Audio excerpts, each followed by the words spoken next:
Is that better? It's really nice. Yes, good job. Cool. So we are live now. So welcome back, everybody. Um, Alex just informed me we're going to pump the brakes a little bit and backtrack some, but it's fine because sometimes it's better to go back and go back over some things. So, where are we going, Alex? Well, I'm going to do a 20-second review of the actual portion this week that Israel is particularly reading. And then we're going to talk about something nobody likes talking about. What's that? Isaac. Isaac, huh? Isaac, the reason is because if you read the entire narrative, there's little about Isaac in the actual narrative. We don't know much about him.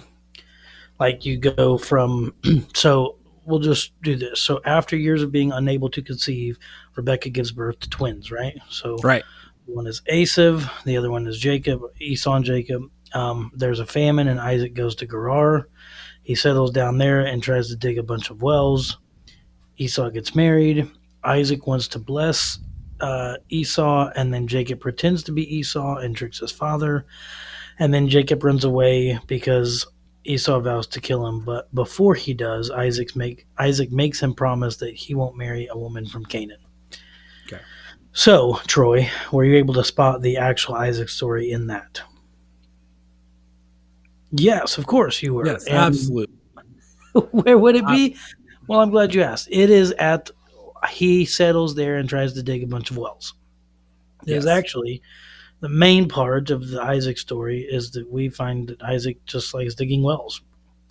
But Yes. why in the world is that important? Well, I'm glad you asked. I don't know. That is a good question. Why does he? Why is he always digging wells?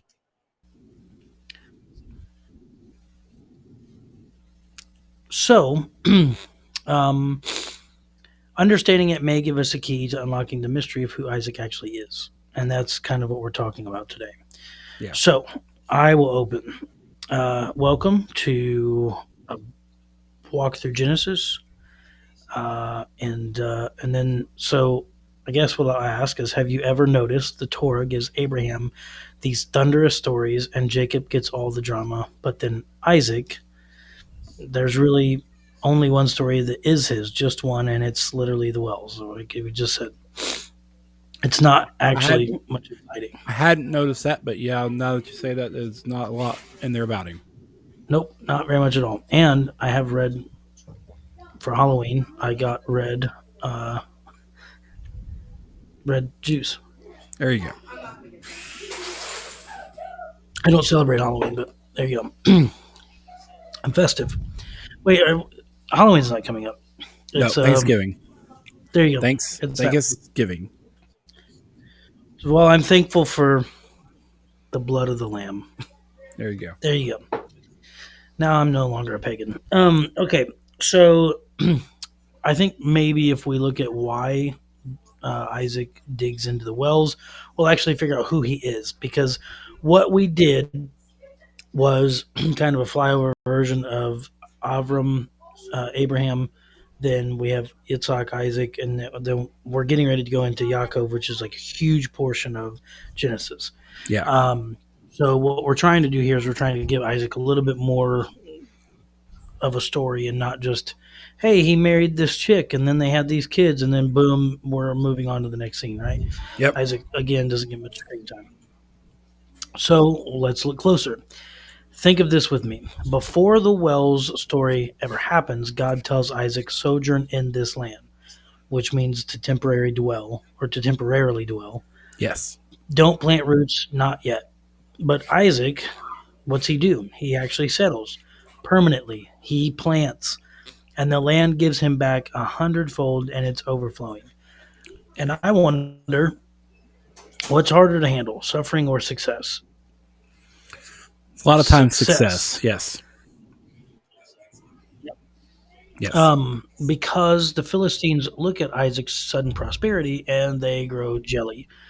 So jealous that even Amalek or Abimelech says, you have become too much. Go away. Get the heck out of here. We're done with you. And it's like Isaac's blessing is backfiring. Everything kind of starts falling apart. Yep. But maybe that's the whole point, right? Which, if any, Troy, have you ever experienced a time in your life where you think God's doing something and then it's like, oh, wait a minute, this really is going in this direction and now it's stifled and you're waiting? Have you ever experienced that? Yes. Bingo, I have Right. too. Actually, Right now. yeah, yeah, me too.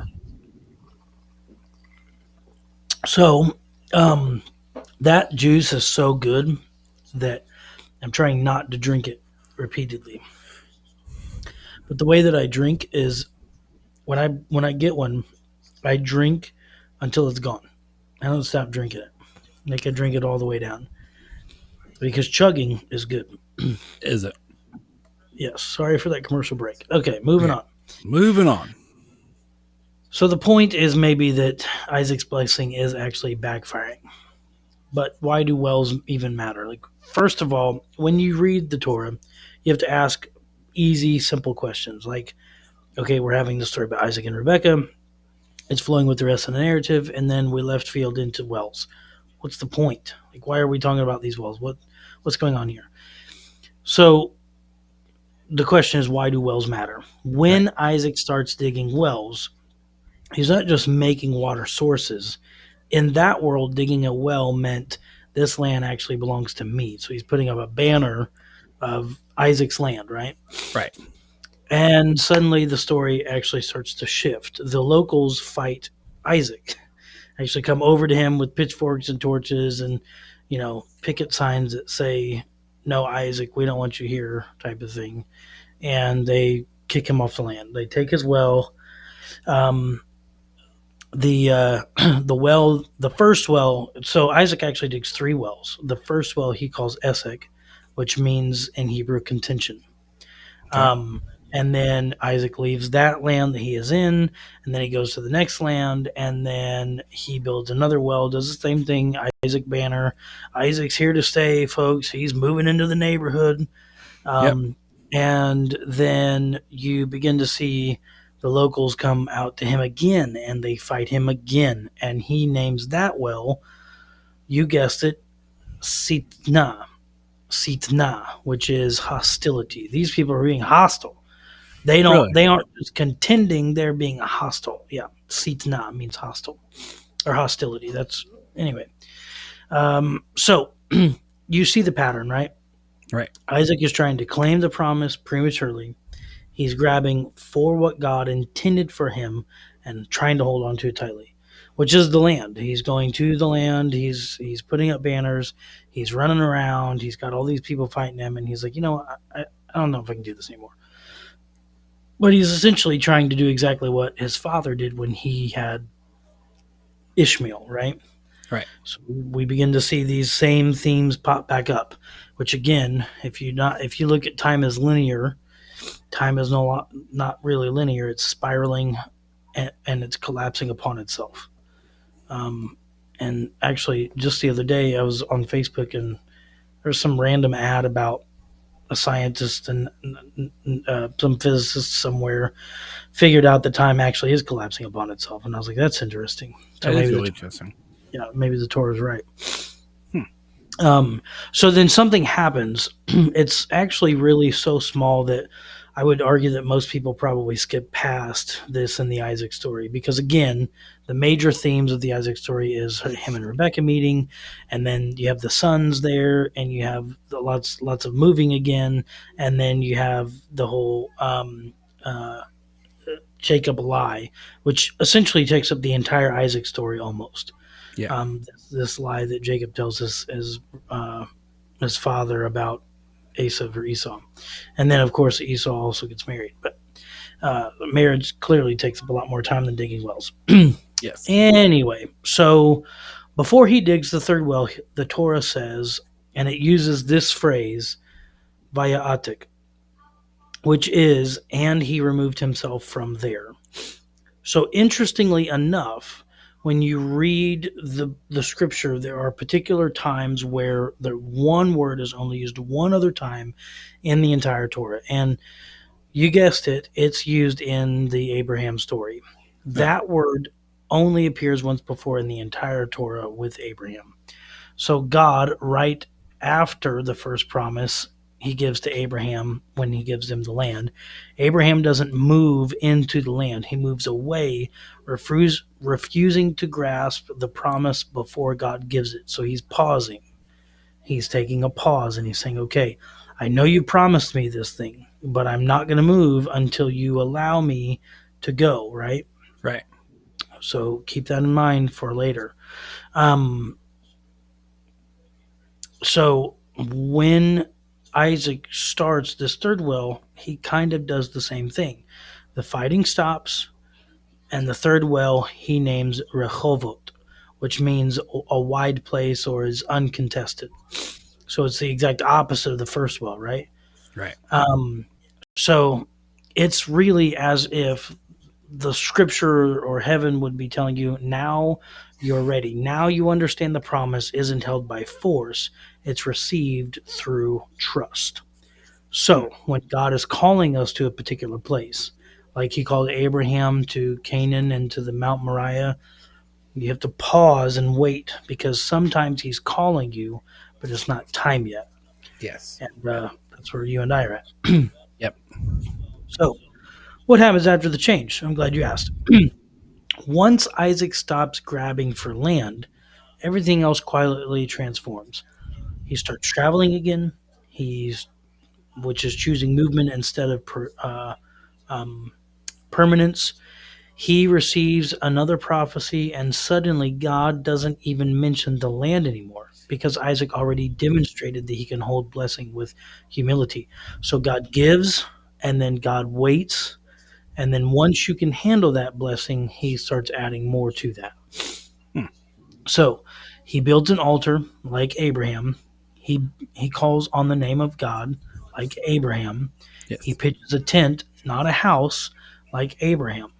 And he becomes what Abraham was to be, which is a sojourner. Now, the reason why this part is important in the story is because later on in our biblical narrative, you will hear one of the apostles say, um, um, something along the lines of, and we kind of re say it in the church world. So I'll just throw what we say in the church world out. We say something along the lines of, "This world is not my home. I'm just passing through. I'm just a Yes. sojourner." You're picking that up Yep. from the story of Abraham and Isaac because they did not just stay. In fact, Hebrew actually means, well, you should probably look that word up. Okay, so I'm not going to give you everything. Come on. Yeah. um, so it's as though the Torah is actually telling us now Isaac has become his father's son. Hmm. Now he's arrived, right? He's at his Right. place that he's supposed to be. He learned the hardest lesson of the promise. Don't seize what God intends to give. Let him bring it in his way in his time. That's the important thing. Yes. So, um, that is basically everything that I wanted to talk about. And we're doing really good on time right now. So, Yes. here's what I'm going to do for us. I have some scriptures that I want us to look at for next week. And I'm going to have to do this on my phone because I didn't bring a Bible. Sorry about that. Okay, so Jesus meets this guy, um, and he says to the guy, how do you spell ascending? Ascending. Ascending. If I could spell. Okay.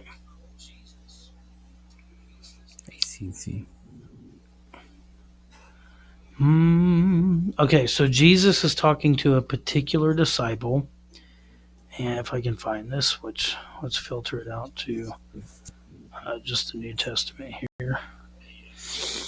Uh, yes, I believe this is John. Okay, so let's do. I'm going to do the full chapter here. Um, okay. So there's one of the apostles. His name is Nathaniel. Can you imagine what that means in English? It's Nathaniel. Daniel. Yes. Nathaniel answered. This is John 1. in the King James version. Actually, let's change the version here too. Let's do. I like the. We'll do the English Standard because I like that one. I do like that one. Okay, so John 1, the first chapter of the book of the Gospel of John. Okay. Uh, so this is verse 49, and Nathaniel is answering Jesus. So he says, John 1:49, Nathaniel answered him, Rabbi, you are the Son of God. You are the King of Israel. Jesus answered him, Because I said to you, I saw you under the fig tree, you do believe. Do you believe? You will see greater things than these. And he said unto him, Truly, truly, I say unto you, you will see heaven opened, and the angels of God ascending and descending on the Son of Man. Okay, now I want us to pause and really think about this scripture because this scripture going into next week, Parsha is going to play a huge role in what it means to see angels ascending and descending because there's a part in this next thing coming up where we're going to begin to see these angels going up and going down. Okay, Okay. uh, so that will matter later on. Okay, um, so we are going to be talking about God bringing the promise. That's kind of what we're going to be. It's really the theme that's been going on throughout these different studies we've done, which will bring us right into the Jacob story. Now we're going to spend a lot of time on Jacob, so you'll probably get tired of me talking about Jacob. But don't worry, because I won't stop talking about Jacob. All right. That's a good joke. Okay, so when Jacob runs from home, when he has nothing, he has no land, no claim, not even a roof, God meets him in this place in the wilderness where, you guessed it, angels ascend and descend. Yep. A ladder bridges earth and heaven. A promise is renewed, not because Jacob grabbed something, but because God met him where he was. So, some say that this ladder will echo towards another story where the heavens open and angels ascend and descend. And this time it's something greater than something. Yeah.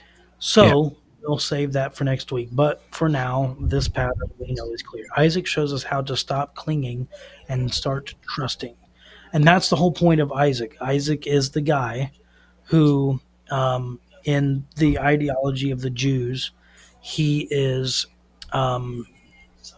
different from Abraham. Abraham is, uh, how can I say this? I'm trying to find the words to put to this. Um, Isaac, I don't know how to say it. Anyway, I can't really say it in English. Anyway, Isaac is in a certain position where we begin to see some more trust coming about, Okay. and he he's really trying to exemplary this to his children. I don't even know if that's how you say that, but he's trying to example this to the children of Isaac. Okay. Jacob and Esau. This is really where Jacob will start to show us what God can do when we finally let him. And we're no longer contending with God or fighting with God. We are actually trusting in God and trusting in the plan. Abraham was someone who was faithful, but Isaac fully trusted. And so, if you want to say it like that, Abraham was faith, Isaac is trust. That's what I was trying to say. Okay. Just sometimes it's hard to say things when you've learned it in Hebrew, and then if I say it in Hebrew, it means nothing to you, so it doesn't really Not matter. not to mention words are just hard in general. Yeah, words are difficult. Well, English. So this is kind of the other thing. If our viewers are actually really interested in studying Hebrew versus English, the thing about Hebrew is this: one word has multiple different meanings, and in English we have 1,000 different words. Like we have millions and millions of words, and then the new the more time progresses, kids come out with even more words like Right. cap and Riz and things. I don't even know what half of those words are. No. I mean, so not trying to derail, but I Yep. have a coworker. He's Indian, came from India. Huh. And he was going through the other day and showing us how big of an influence Hindi has on English. Really? How many words of theirs that we took and put into our language. That's It's amazing. quite a few, and there's actually quite a few. Yeah, yeah. But You will be if you learn any language. Um, a lot of those languages, you'll find that what is really going on is you'll read a sentence like my brother-in-law knows Spanish, and coming from Spanish to English, uh, the you're missing like half of the sentence because it's almost like, and I'll botch this, so hopefully nobody's watching that knows Spanish, but essentially what is happening is someone is saying something along the lines of "I'm going to go to the store," yeah, and in Spanish they might say "I go to store." yeah, You know, you wouldn't say that in English because it doesn't make sense in English, but in Spanish it makes perfect sense. Same thing in Hebrew, and in fact, Hebrew you don't even always use those. You don't always use that like word "go," so it would just be "I to store" in Hebrew. But like the context of the conversation matters just as much as what you're actually saying. yes, And so, if I were to say, I'm trying to think of um, um, a phrase that I know in Hebrew that would be a really simple phrase. Let me think. Uh, how about this? Ani medibel ivlit, right? what is Um, that? so that is me saying I speak Hebrew. Um, so uh, that's the literal translation. I speak Hebrew. But in English, you might hear somebody say, "I know how to speak Hebrew." And Yeah, so essentially what I just said, you could translate it to I know how to speak Hebrew, right? But you're not using I know how or to, you're just saying I speak Hebrew. Um, and that's like, you know, uh, someone might say, I don't know, I'm blanking on sentences in Hebrew. I probably should have thought about this.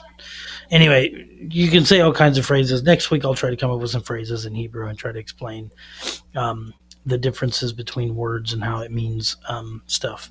So when you're translating the Bible, this all matters. When you're translating the actual Bible, you're translating one word written into many different words from so we originate in Hebrew for the Torah, then we go into Latin, and then we go from Latin into um, English. And right. so there are some things that are lost in translation because some of the depth of those words aren't really met. And so this is why there's so many different biblical translations out there. Probably the best thing to do would be to read more than one translation. If you are stuck in one translation, you're probably going to miss some of the things that you could be hearing and or seeing in the actual writ. And so Yes, um, that is why it's kind of important to look at a couple of different um, versions of that scripture, and then you ask who, why, ask these questions: who, what, when, where, why, and how. Right? yes, You ask those questions on each verse and each chapter that you read. You're going to begin to see things you've never seen before. You're going to begin to get things you've never got before. And once we get to the sale of Joseph, I will show you something that most ministers in your churches have never heard before in their life. And I've actually been sharing this for quite some time, but it's really a unique thing, and we're all going to hear it together. So okay, come back, hit the like button, hit the subscribe button. We're at 24 minutes right now. I want to try to keep these as short as possible. We did, I guess, kind of a little English Hebrew lesson. And if you want more of that, I can tell you that because I'm learning. So um, we can go over some different phrases and things. So, with that being said, though, we are going to close it down for now. Next week, we will get into Jacob's ladder and more of Jacob's story with Lavan or Laban. yep. Lavan is how you would call what you would call his name in Hebrew. So, please comment your questions, and if I like them, I will answer them, and if I don't like them, then I just won't answer them. Or Troy could answer them. I will do my best, but can't make any promises. Now, the point of asking questions is not every question is going to get answered. Some questions Right. are meant for you to dig. So ask, and then we'll get to your question the best we can. Yes. And really, if we don't like it, we just won't answer it. So, okay, this is me signing off at 25 minutes and 7 seconds with my almost drank red sauce juice thing. Yep. Um, Watermelon. so thank you guys for tuning in. Next time we'll be starting around Genesis 28, somewhere in that area. Mhm. Not sure how far we'll go from there. Um, We're not going to get anywhere near it where we're supposed to go. We're no, gonna. but we're gonna start around Genesis 28 and work our way a little bit more forward. But thank you Yep. guys for tuning in. Stay black. I've had fun. So why? Why? It's needed. It's really not. You can't edit. You can't edit that out. Oh, there's no editing. This is live, dude. Yep. That's okay. You gotta watch yourself. This is live, but it's okay. No, I'm not gonna get in trouble for that. Okay. Not that I know of. I mean, anyway. Anyway, thank you guys for tuning in. Genesis 28 next week, Thanksgiving week. We have decided we're going to do this on Black Friday. Yep. My wife is busy. Black Friday special. She'll be shopping. I'm not 100% sure what Alex's plans are, so I'll be home with the kids. He said he didn't have any plans, so we're going to do this on Friday instead of Thursday next week.